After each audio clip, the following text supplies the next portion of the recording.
Well, welcome back to part 2 of our theme Thursday. So everyone is in their pajamas now. So we have Amberly.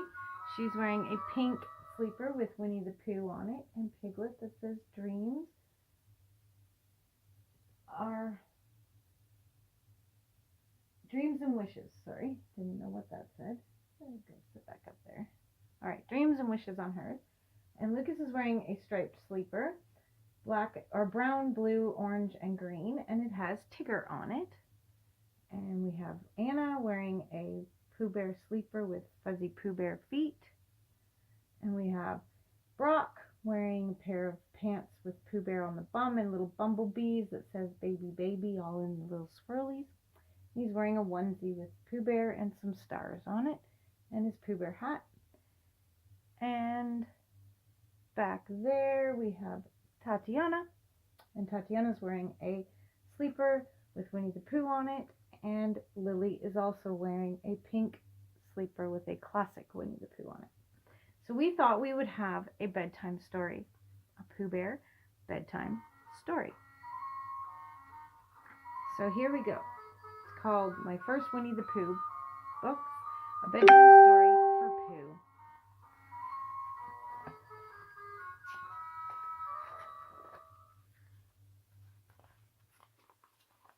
All right. Each morning the sun peeked into Pooh's window and woke him up. Pooh knew then it was time to choose a pot of honey and have a nice breakfast. But this morning was different. Pooh had not slept one wink all night. He sat on the edge of his bed and sighed. If breakfast is what you eat when you wake up, what do you do if you haven't been to sleep? Think, think, think. To give his thoughts more room, Pooh got dressed and went into the 100-acre wood. Pooh walked for a while, but he still didn't know what to do. I'll sit on this tree stump, Pooh said to himself. Perhaps a good idea will come to me. But what came along instead was Tigger. Oh boy, cried Tigger. You look as if you lost a friend. But I'm right here, see? I'm trying to get an idea, replied Pooh. Oh, I got lots of ideas at breakfast, said Tigger. Let's go eat breakfast. I can't, sighed Pooh. Winnie the Pooh can't eat breakfast, said Tigger in surprise. Why not? Because breakfast is what you have after a night's sleep, Pooh explained, and I haven't had any sleep yet. No sleep? What happened? Asked Tigger. I'm not sure, Pooh replied. My bed was comfy and cozy. I had a good night's mackerel, so there was no rumble in my tummy to keep me awake. Aha, interrupted Tigger. A gigantic growly type animal outside your window kept you awake all night. No, Pooh replied. Actually, I think it was a little chirpy type, animal inside my window that kept me up. I believe it was a cricket. Wow, said Tigger. I couldn't have heard my bedtime story if so many noisy noises were happening inside my house. Bedtime story? Pooh asked. I didn't hear any bedtime story. Hoo-hoo! That's it, Tigger shouted, bouncing Pooh in his excitement. No wonder you stayed awake. Nobody read you a bedtime story. With Tigger standing on it, Pooh's hungry tummy made a rumbly sound. Pooh thought hard. You mean, if someone tells me a story that puts me to sleep, then I can wake up for breakfast? Asked Pooh. Sure, Tigger replied. But where can I find a bedtime story in the morning? Pooh sighed. Oh, bother. Don't you worry, buddy boy, cried Tigger. I've got a doozy of a story for you. So Tigger told Pooh an exciting story about the time he bounced higher than owl can fly. When the story ended, Pooh was quiet. He was wondering if he should believe the story or not. Pooh, whispered Tigger. Are you asleep yet? I don't think so, Pooh whispered back. Well then, said Tigger, what do you think about vegetables? Pooh opened his mouth to say, what do you mean? But a large yawn came out instead. I thought so, Tigger, said Tigger. Let's go ask Rabbit to tell you about his garden. That should put you to sleep. The garden's boring. Minutes later, they were sitting at a table in Rabbit's house. A story about vegetables, said Rabbit. I'm not good at stories. I don't finish them. Why not? Asked Pooh. I fall asleep, answered Rabbit. Hoo-hoo-hoo, cried Tigger. That's just the very kind of story Pooh needs to hear. So Rabbit began a story about a garden. But then he got talking about all the different kinds of seeds. There were so many of them. It was too confusing for a bear of a very little brain. Come on, pages. Work with me here. All right. Pooh stopped listening to Rabbit. He started imagining which pot of honey he would eat when he woke up for breakfast. He had decided just which one it would be when he noticed that it was very quiet. He looked around. Rabbit and Tigger were both fast asleep. "Oh, bother," said Pooh. "Why didn't I listen? Now where am I going to find a story to put me to sleep?" Then Pooh thought of Piglet. "When I'm with Piglet, nothing is quite as bad as it seems," he said. Pooh found Piglet doing his morning cleaning. "The only story I can think of," said Piglet, "is that one that you made up about me." "I made up a story?" said Pooh in surprise. "Yes," Piglet replied.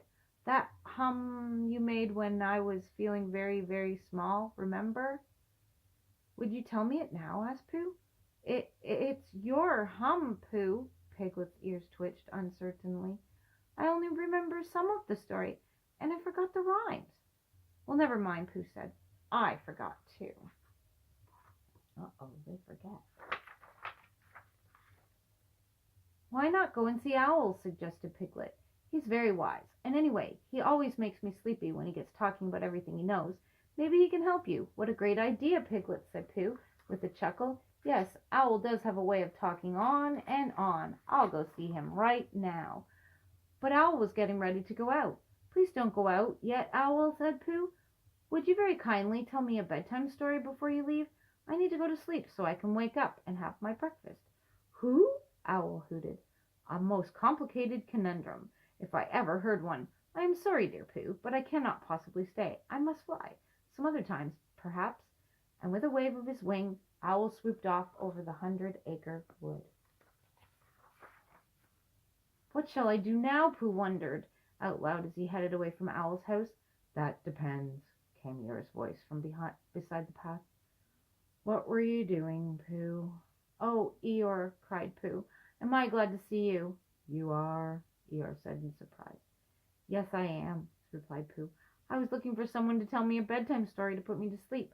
I didn't sleep last night, you see, so I couldn't wake up for breakfast because I was already awake, and now I don't know what to do." Uh-oh, maybe Eeyore can help. Let's see. Eeyore thought this over, and as he munched on the thistle, Pooh watched. His poor tummy was feeling very rumbly. "It seems to me," said Eeyore slowly, "that if someone, such as you, Pooh, had a problem, such as this one, a mother might be a good person to ask about it." "Oh," Pooh exclaimed, "do you think Kanga can help?" "I wouldn't be surprised," said Eeyore, giving Pooh a friendly nudge. "Just go and ask her." I guess, there we go. "Of course I can help," said Kanga, smiling. She sat down in her rocking chair and took Pooh onto her lap. "Once upon a time," Kanga began, "there lived a bear who was very, very tired indeed."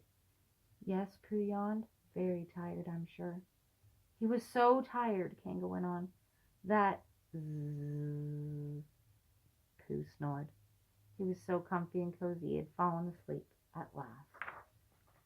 So now he can get up and have his breakfast. Well, there you go. There's our bedtime story in our Pooh Bear pajamas for Pooh Bear themed Thursday. Well, everyone, sorry it was 2 parts, but thanks for watching. I hope you liked it. Like and subscribe. And our favorite theme, of course, is Winnie the Pooh. Have a great day, everyone. And keep on smiling and share a smile with a friend. Bye-bye.